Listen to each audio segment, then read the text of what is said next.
Bueno, una vez más, gracias y bienvenidos a todos los que estamos a este estudio. Vaya conmigo a la escritura, vamos a meditar en la epístola a los Filipenses. Epístola a los Filipenses. Vamos a estar abordando el tema experimenta el amor de Jesús en tu interior. Experimenta el amor de Jesús en tu interior. Y a manera de introducción, pues el amor de Cristo transforma el interior de las personas. Esa verdad, muchos de ustedes ya la han experimentado. Pero como dijimos en nuestra oración, es necesario que ese amor de Cristo en nuestro interior nos mueva para poder compartir entonces la palabra de Dios a otras personas. Este amor estaba disponible cuando usted y yo todavía estábamos viendo para otro lugar, cuando todavía nosotros no entendíamos nada acerca de esto, y el amor ya estaba ahí disponible para usted y para mí. Lo mismo sucede con toda la gente. La gente no sabe, el amor de Cristo está ahí para ellos. Y es necesario entonces que nosotros podamos llegar con ese mensaje cada vez que podamos. A veces ni siquiera va a ser necesario hablar. Nuestro testimonio como hijos de Dios, como cristianos nacidos de nuevo, será suficiente para llamar la atención a que estas personas se acerquen a Cristo. Pero para lograr eso es necesario que el amor de Cristo entre en nuestros corazones. No podemos repartir un amor que no tenemos. No podemos hablar de un amor que no hemos experimentado. No podemos ser testigos ante los ojos de las otras personas de un amor que no está dentro de nosotros. Es por eso que la primera parte está aquí, en una relación personal con Jesucristo, y de esa manera poder experimentar su amor para dárselo a otras personas. Filipenses capítulo 1, versículo 8. Vamos a estar navegando a través de la epístola a los Filipenses, una epístola que hace mucha referencia al amor de Jesús y al amor que debe haber dentro de la iglesia. Y vamos a tratar de analizar algunos versículos. No vamos a hacer un estudio exhaustivo de la epístola, sino que vamos a ver qué nos quiere decir el Señor a través de esta epístola acerca del amor. Filipenses 1:8, texto base, dice: porque Dios me es testigo de cómo os amo a todos vosotros con el entrañable amor de Jesucristo.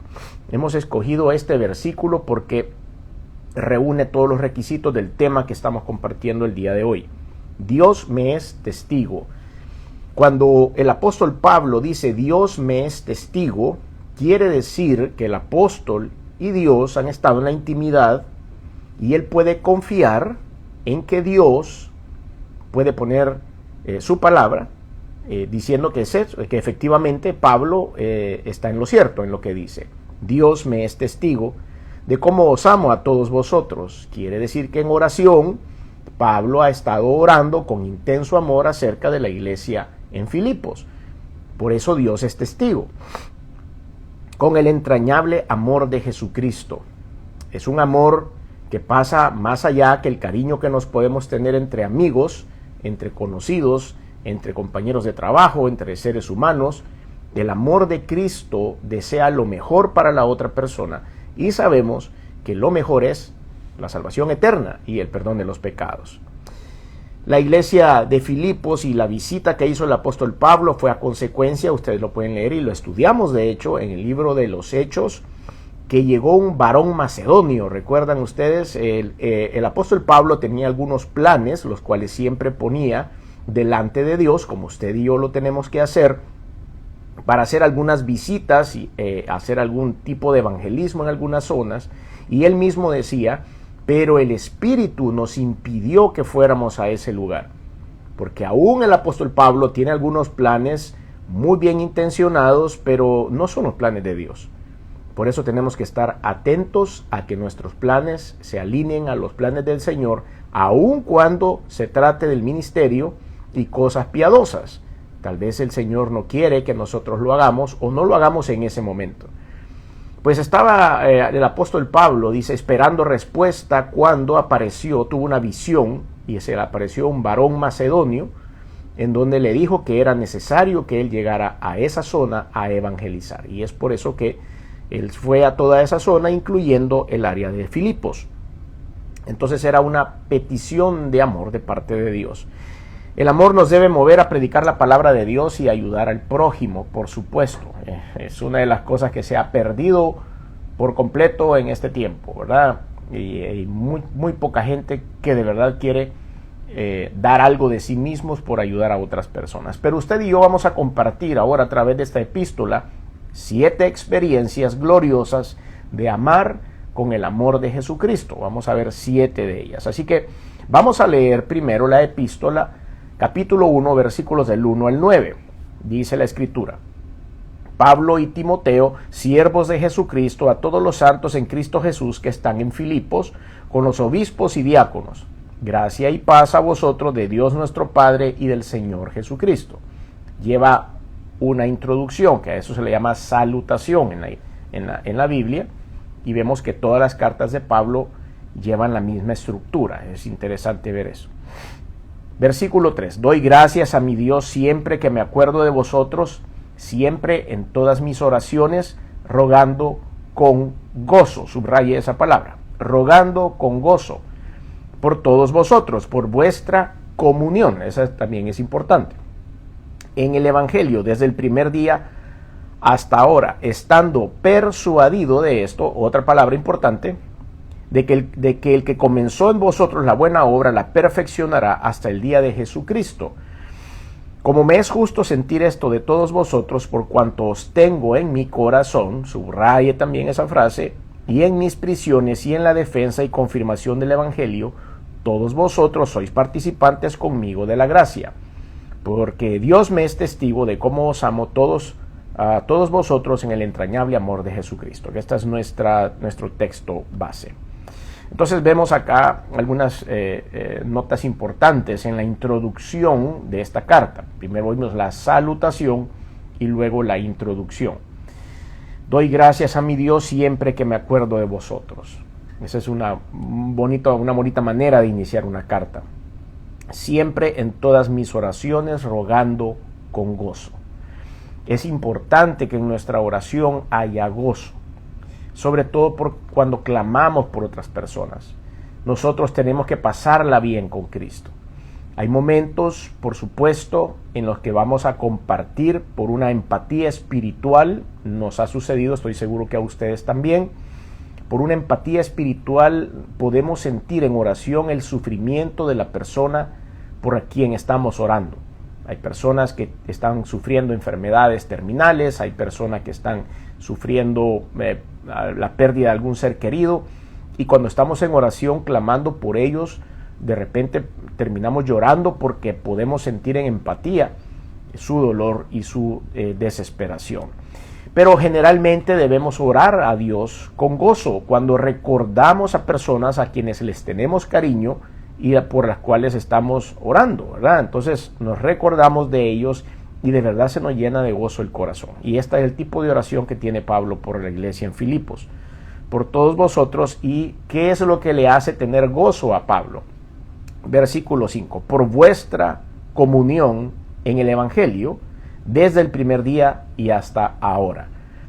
Parte del gozo que tenía el apóstol era reconocer que la iglesia en Filipos se había mantenido en el camino y que tenían una buena comunión con el Evangelio y en el Evangelio. Y eso conmovía su corazón. Versículo 6.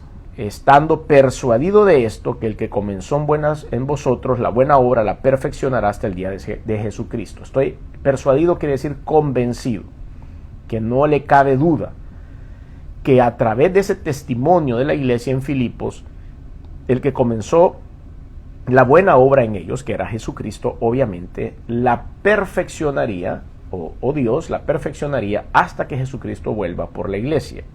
Como me es justo sentir esto de vosotros, por cuanto os tengo en el corazón. Pablo dicen algunos historiadores, que Pablo más bien era una persona ruda. Algunos historiadores, son historias, eso no dice nada la Biblia, no describe a Pablo.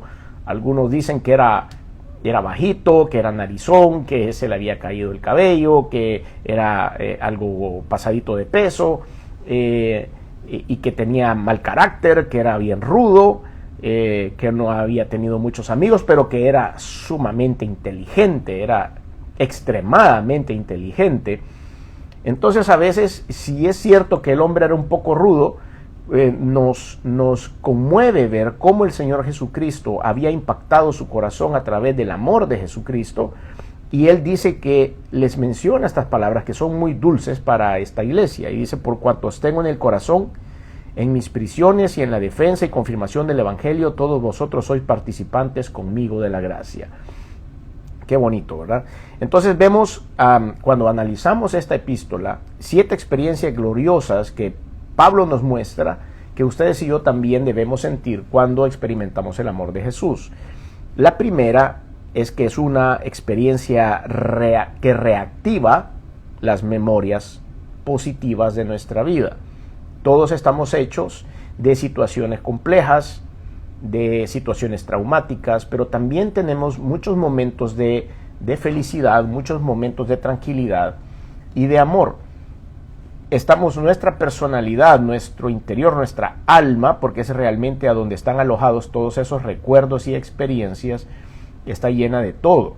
Y aquí vemos que cuando nosotros experimentamos el amor de Cristo, reactiva las buenas experiencias y las malas experiencias que nos causaban odios, rencores, decepciones, tristezas.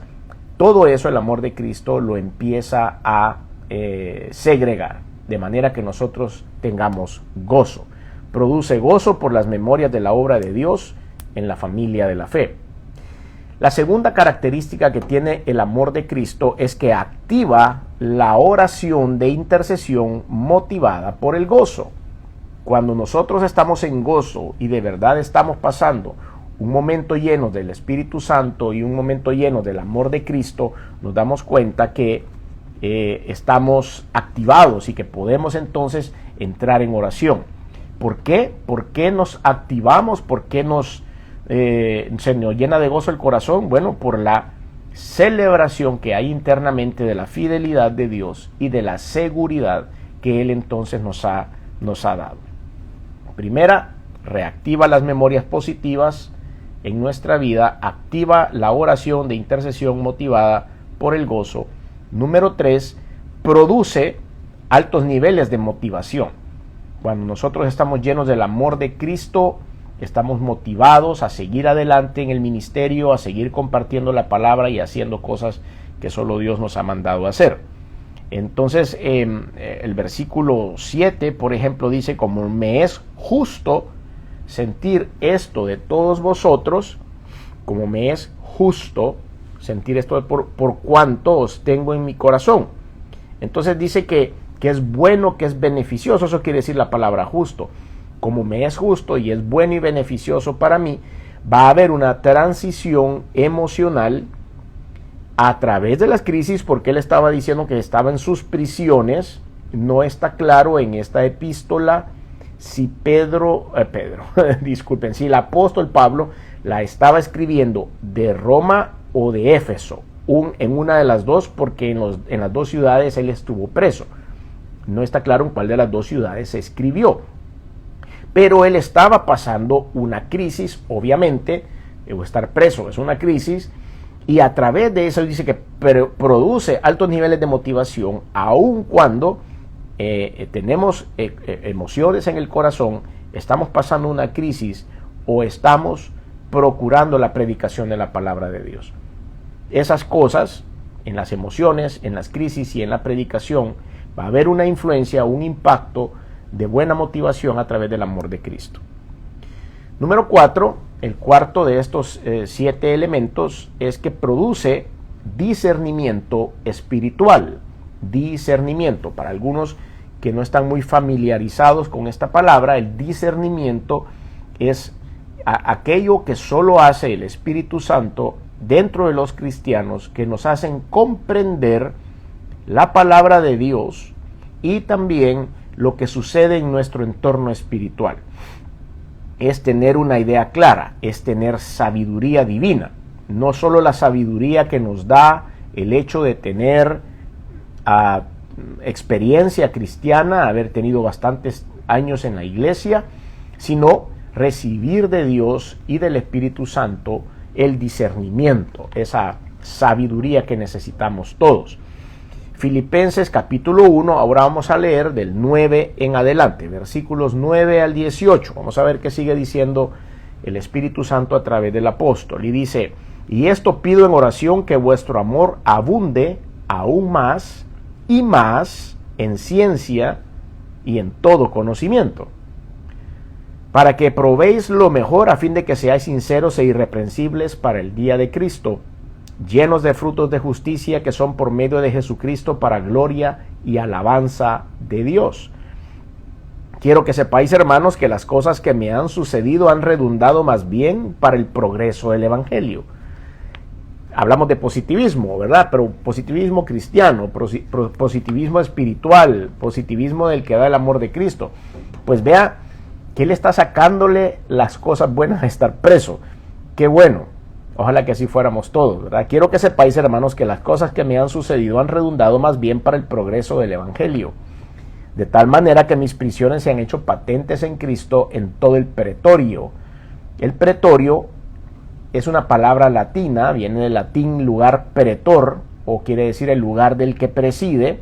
Inicialmente se denominaba así a la tienda del general en jefe del campamento militar. El pretorio era como el lugar a donde vivía el general en jefe. Después, este término también se aplicó a la residencia o al palacio del pretor de una provincia o del gobernador de una provincia. Probablemente Pablo estaba preso en un palacio. Tal vez ese palacio tenía sus catacumbas o tenía sus, las catacumbas son tumbas, tal vez tenía sus subterráneos, y habían algunas cárceles, o en algunos lugares se llaman bartolinas, y probablemente Pablo estaba preso en un lugar como este. Por eso menciona el pretorio. No sabemos de quién, pero probablemente ahí estaba. Entonces dice: y se han hecho patentes en Cristo en todo el pretorio y a todos los demás, y la mayoría de los hermanos, cobrando ánimo del Señor con mis prisiones, se atreven mucho más a hablar la palabra sin temor. A algunos, a la verdad, predican a Cristo por envidia o contienda, pero otros de buena voluntad. Los unos anuncian a Cristo por contención, no sinceramente, pensando añadir aflicción a mis prisiones, pero los otros por amor, sabiendo que estoy puesto para la defensa del Evangelio. Que pues, que no obstante, de todas maneras, o por pretexto o por verdad, Cristo es anunciado, y en esto me gozo y me gozaré aún. Solo a simple vista, sin hacer mucho análisis, vemos que llenamos todos los requisitos que hemos analizado hasta este momento. Pero dice aquí que produce discernimiento espiritual en toda ciencia y en todo conocimiento, decía el versículo 9, y esto pido en oración, que vuestro amor abunde aún más y más en ciencia y en conocimiento. Y esta ciencia y este conocimiento es el que viene de Dios. Versículo 11 dice: llenos de frutos de justicia. Frutos de justicia. Es decir, el fruto es algo que ya germinó, que ya es evidente, que ya se dio. Entonces, que en nuestra vida hayan frutos de justicia ya es una meta alcanzada. No solo se ha sembrado en el corazón, sino que ya se produjo algo. Y en el versículo 17 vemos que dice que por muchos de los que estaban predicando la palabra de Dios, inspirados por sus prisiones, algunos estaban haciéndolo por contención, solo por hacer la competencia, solo por quedar bien con alguien, pero que otros, versículo 17 dice, los otros por amor. Lo hacen por amor. Esos que lo hacían por amor estaban llenos del amor de Cristo. Calderón de la Barca dijo: quien ama sin entendimiento, sonarás el instrumento, pero no que suene bien, decía. Y él puede hacer algo, él puede evangelizar, él puede compartir la palabra de Dios, pero si no hay amor en el corazón, es como címbalo que retiñe, dice 1 Corintios capítulo 13. Entonces, esto es bueno y sirve, funciona, el hecho de producir discernimiento espiritual, porque nos hará tomar las mejores decisiones, hará evitar la hipocresía y hará que vivamos en santidad. Cuando el amor de Cristo está en nosotros, dijimos que da fruto, no solo está depositada el concepto, sino que ya dio fruto. Y el fruto se ve en las mejores decisiones que se toman, en que tenemos somos cristianos de una sola cara y que vivimos, o por lo menos hacemos todo el esfuerzo de vivir en esta santidad progresiva que nos heredó el Señor Jesucristo cuando vino al mundo por nosotros. El quinto de los elementos que se ve es que produce buenas obras a través de Jesucristo. Produce buenas obras. El amor de Jesús va a producir buenas obras. Por eso en el versículo 11 dice, llenos de frutos de justicia. Número 6, el sexto, es que produce gloria, exaltación y honra a Dios. Porque en el mismo versículo 11 dice, para la gloria y alabanza de Dios. Resulta que cuando el amor de Cristo está dentro de nosotros, hemos dejado de trabajar para nosotros mismos. A veces esto nos cuesta porque nuestro medio ambiente, la cultura, el país donde vivimos, el estrato cultural donde nos desarrollamos, nos hace presión para poder alcanzar ciertas metas humanas, profesionales, económicas, y esto nos hace confundirnos en un momento dado y pensar que lo que hemos logrado alcanzar es por nuestro trabajo, es por nuestra habilidad, es por nuestra preparación académica. Cuando nosotros nos encontramos con el amor de Cristo en nuestro corazón, entendemos que todo viene de Dios. Usted y yo tenemos habilidades diferentes. Algunos son muy hábiles usando herramientas, otros toman el desarmador al revés, no saben para qué sirve el desarmador. Hay alguien que puede tener habilidad para la lectura y la retentiva en la lectura. Conozco un par de personas de esos que se dicen mentes fotográficas y saben exactamente en qué página, en qué párrafo, en qué número, en qué apartado estaba cada una de las cosas que leen. Gloria a Dios. Hay otros que son muy buenos para las matemáticas, los números realmente no les representan ningún inconveniente. Todas esas características de personalidad, todos esos dones o habilidades que tenemos, Dios los puso en el momento de nuestra creación. Él ya sabía para qué íbamos a ser buenos desde el momento que nacieron. Cuando nosotros nos desarrollamos en una familia, pues obviamente nuestras características que Dios puso en nosotros se van a desarrollar más si estamos dentro de una familia que, por ejemplo, si uno ya viene con el don de las matemáticas y nació en una familia de matemáticos y de contadores y de economistas, pues todo se va a desarrollar de una manera más fácil. Así cualquier otra de nuestros dones. Así que debemos estar claros que aunque nosotros el don nos fue dado y lo hemos tratado de desarrollar, la gloria y la honra siempre será para el Creador. Él creó ese don, Él creó esa habilidad y nosotros debemos entregarle a Él la honra, la gloria y la alabanza. Y esto es lo que aprendemos cuando el amor de Cristo está en nuestro corazón. No nos podemos quedar en ningún momento con la gloria que solo le pertenece a Dios.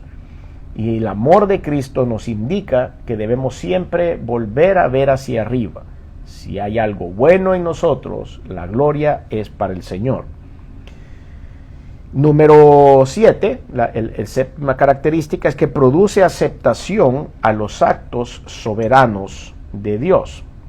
Y aquí pues podemos leer de nuevo en esta epístola, capítulo 1, versículos del 12 al 18, cómo el apóstol describe sus prisiones. Quiero que sepáis, hermanos, que las cosas que me han sucedido han redundado más bien para el progreso del Evangelio, de tal manera que mis prisiones se han hecho patentes en Cristo y en todo el pretorio.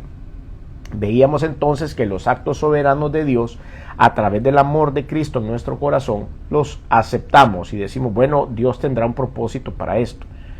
Me guste o no me guste, creo que a nadie le gustaría estar preso como estaba Pablo en ese momento o haber sido azotado. Recuerden que Pablo fue azotado, apedreado, naufragó 3 veces, fue expulsado de ciudades, estuvo preso, estuvo con tantas cosas que este hombre pasó, que de verdad debemos tener un corazón lleno del amor de Cristo para que Él aún en medio de las circunstancias siempre encuentre los actos soberanos de Dios y se someta a esa soberanía. Bueno, la segunda parte de este espacio o de este versículo, de este estudio bíblico, perdón, lo vamos a dividir así. El primero eran estas acciones o estas experiencias gloriosas de poder seguir el amor de Cristo o tener el amor de Cristo dentro de nosotros, y la segunda es cómo hacemos nosotros para hacer una transición de nuestro amor natural, humano, al amor de Cristo. Y para esto vamos a ir al segundo capítulo de Filipenses capítulo 2 versículos del 1 al 4, y esto dice: por tanto, si hay alguna consolación en Cristo, si algún consuelo de amor, si alguna comunión con el Espíritu, si algún afecto entrañable, si alguna misericordia, completad mi gozo sintiendo lo mismo, teniendo el mismo amor, unánimes, sintiendo una misma cosa. Nada hagáis por contienda o por vanagloria, antes bien con humildad, estimando cada uno a los demás como superiores a él mismo, no mirando cada uno por lo suyo propio, sino cada cual también por lo de los otros. Creo que solo es de leerlo despacio para poder comprender la importancia que hay en estos versículos con respecto al tema que ahora ustedes y yo estamos queriendo entender de parte del Señor. El primer punto que vemos acá es cómo hacer esta transición. Lo primero es experimentar el amor de Dios a través de la salvación eterna. Estoy seguro que algunos de ustedes, hermanos y amigos, han hecho esa oración de fe, ese paso de fe, de poder reconocer que Jesucristo vino al mundo, que se hizo hombre, que murió en la cruz, que su sangre ha servido para limpiar mis pecados, que a través de la fe en ese evento maravilloso, nosotros somos redimidos, perdonados, declarados justos y llevados a la salvación eterna. Que creemos que el Señor está vivo, que resucitó al tercer día, que es uno de los puntos más importantes de nuestra fe. Cuando nosotros hemos dado ese paso de fe, entonces experimentamos el amor de Cristo. Cuando nosotros de verdad estamos orando y de repente le damos gracias a Dios por el sacrificio de su Hijo y podemos casi que vivir el sacrificio de Jesús, lo difícil que le tocó a él, si a Pablo le tocó difícil, a Jesucristo le tocó mucho más, y vemos que lo hizo por amor, entonces nosotros no podemos otra cosa más que amarlo también a él. Y es ahí donde empezamos a experimentar. Versículo 1 dice: por tanto, si hay alguna consolación en Cristo, si algún consuelo de amor, si alguna comunión del Espíritu, si algún efecto entrañable, si alguna misericordia. Por supuesto que lo hay. Si hay alguna, sí hay. Entonces, de esa manera, la primera parte en la que puedo transicionar al amor de Cristo es experimentarlo. Si no lo ha experimentado, al final de este estudio haremos una oración para que usted abra su corazón y reciba a Cristo como Salvador, y de esa manera empezará a experimentar el amor de Cristo. Número 2, tiene que ejercitar el amor de Dios por la humanidad, no solo por sí mismo. Por eso el versículo 3 nos dice acá: nada hagáis por contienda o por vanagloria, antes bien con humildad, estimando cada uno a los demás como superiores a él mismo. Cada uno sintiendo lo mismo. Vamos a sentir esto porque el Señor nos pide que ejercitemos su amor ante los demás.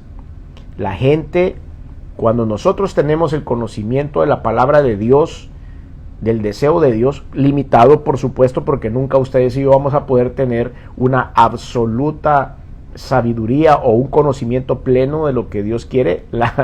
Si el cerebro humano es intrincado y la ciencia todavía no ha podido conocerlo del todo, imagínese usted querer conocer a Dios.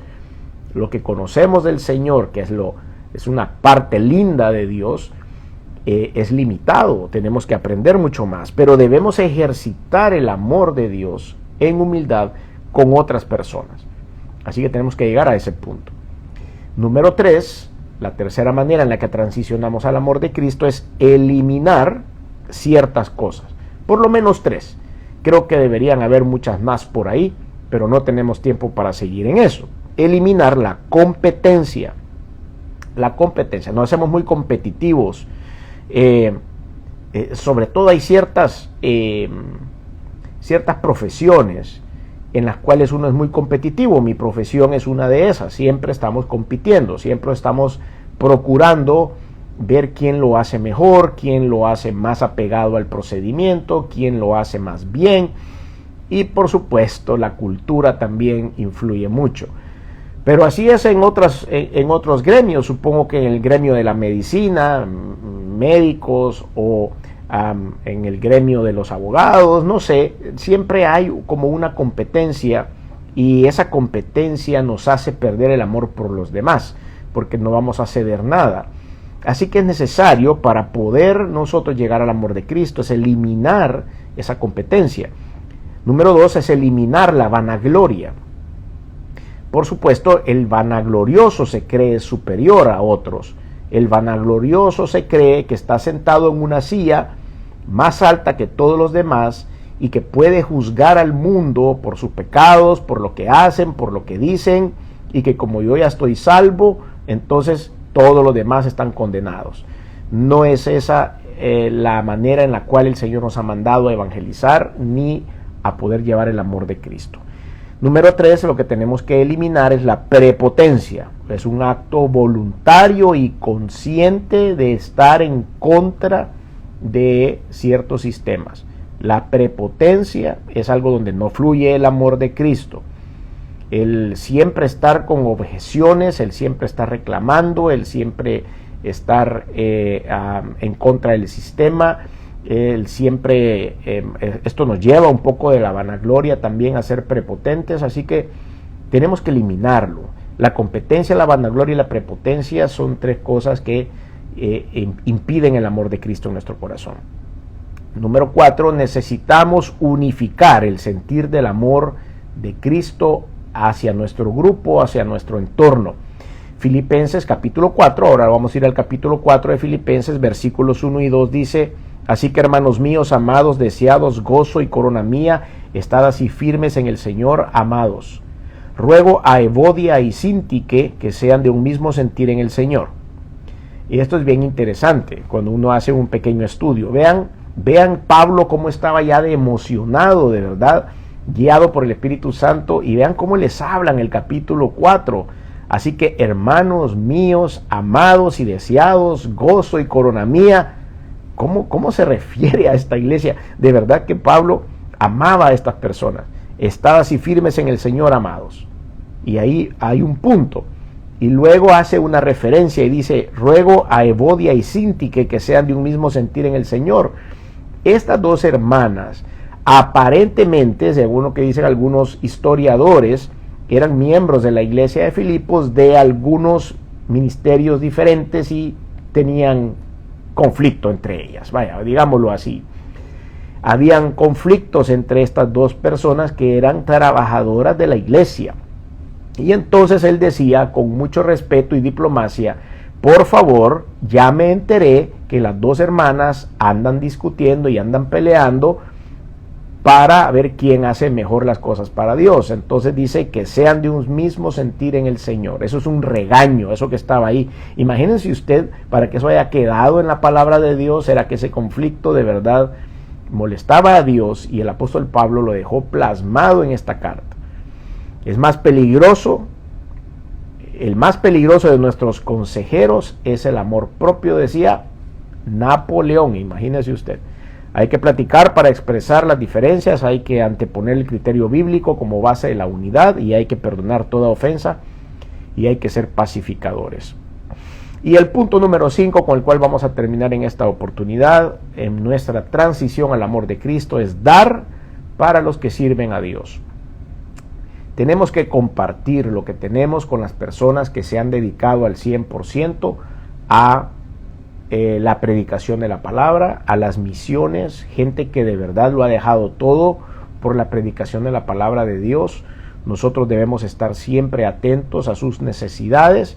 Filipenses 4, 14 al 20 dice: sin embargo, bien hicisteis en participar conmigo en mi tribulación, y sabéis también vosotros, oh Filipenses, que al principio de la predicación del Evangelio, cuando partí de Macedonia, ninguna iglesia participó conmigo en razón de dar y recibir, sino vosotros solos. pues a una Tesalónica me enviasteis una y otra vez para mis necesidades. Él estaba muy agradecido con esta iglesia también por haber tenido esa compasión de él en los momentos de dificultad. Entonces, esa experiencia gloriosa de amor con el amor de Jesús, debemos hacer la transición. Hemos entendido cuáles son esas experiencias, debemos aceptar la salvación en Cristo, debemos ejercitar el amor de Jesús, debemos eliminar la competencia, la vanagloria, la prepotencia, unificar a nuestros grupos alrededor nuestro en amor, debemos gozarnos en Cristo Jesús y debemos dar para la obra de Dios. Y todo esto hará evidencia, como dijimos al principio, del fruto del amor de Cristo en nuestra vida. Si usted no ha aceptado al Señor Jesús como Salvador y quiere hacerlo, yo le invito a que hagamos una oración muy sencilla que dura menos de 1 minuto.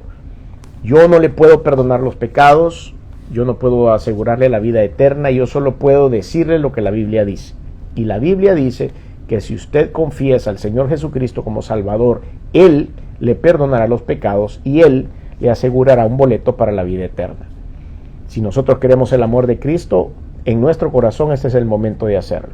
Cierre sus ojos ahí donde está y diga conmigo: Señor Jesús, reconozco que eres Dios, reconozco que viniste al mundo hecho hombre, reconozco que te colgaron en una cruz. La sangre que derramaste ha servido para borrar mis pecados, pecados que ahora confieso y me arrepiento. También reconozco que resucitaste al tercer día, que estás sentado a la diestra de Dios y corazón, y te recibo en Él como mi único y suficiente Señor y Salvador. Te doy gracias por esta oportunidad que ahora me das y espero que tu santo amor invada mi corazón. En el nombre de Jesús. Amén.